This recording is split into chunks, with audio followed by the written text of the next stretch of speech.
As we called out before, there are a number of data types in Python that are all sequences. Strings are sequences of characters and are immutable. Lists are sequences of elements of any type and are mutable. A third data type that's a sequence and also closely related to lists is the tuple. Tuples are sequences of elements of any type that are immutable. We write tuples in parentheses instead of square brackets. You might be wondering, why do we even need another sequence type? Weren't lists great? Yes, lists are great. They can hold any number of elements, and we can add, remove, and modify their contents as much as we want.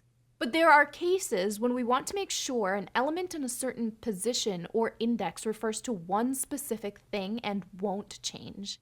In these situations, lists won't help us. Thanks for nothing, lists. In our example, we have a tuple that represents someone's full name. The first element of the tuple is the first name, the second element is the middle initial, and the third element is the last name.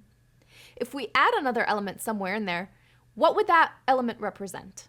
It would just be confusing and our code wouldn't know what to do with it, and that's why modifying isn't allowed.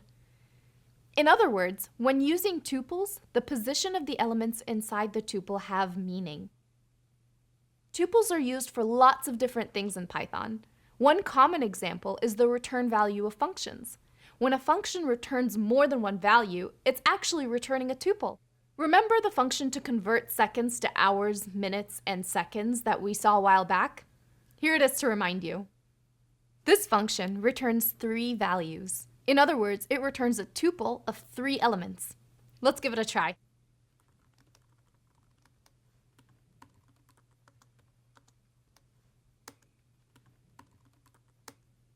We see the result as a tuple. What if we print it? We see that it has the 3 elements we expect it to have. And remember, since this is a tuple, the order matters.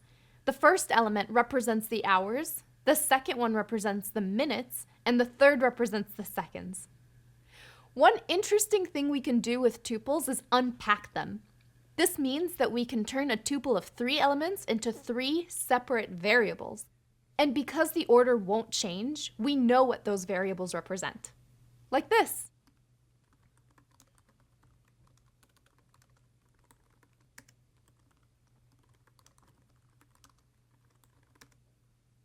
So, now we've split the tuple into 3 separate values. We've seen before that we can also do this directly when calling the function without the intermediate result variable.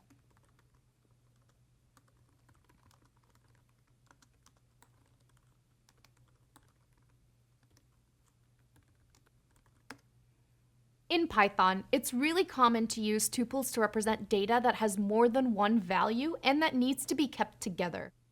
For example, you could use a tuple to have a file name and its size, or you could store the name and email address of a person, or a date and time and the general health of a system at any point in time. Can you see how these different data types could help you automate some of your IT work? Pretty cool, right? Knowing when to use tuples and when to use lists can seem a little fuzzy at first, but don't worry, it'll get clearer as we tackle more examples.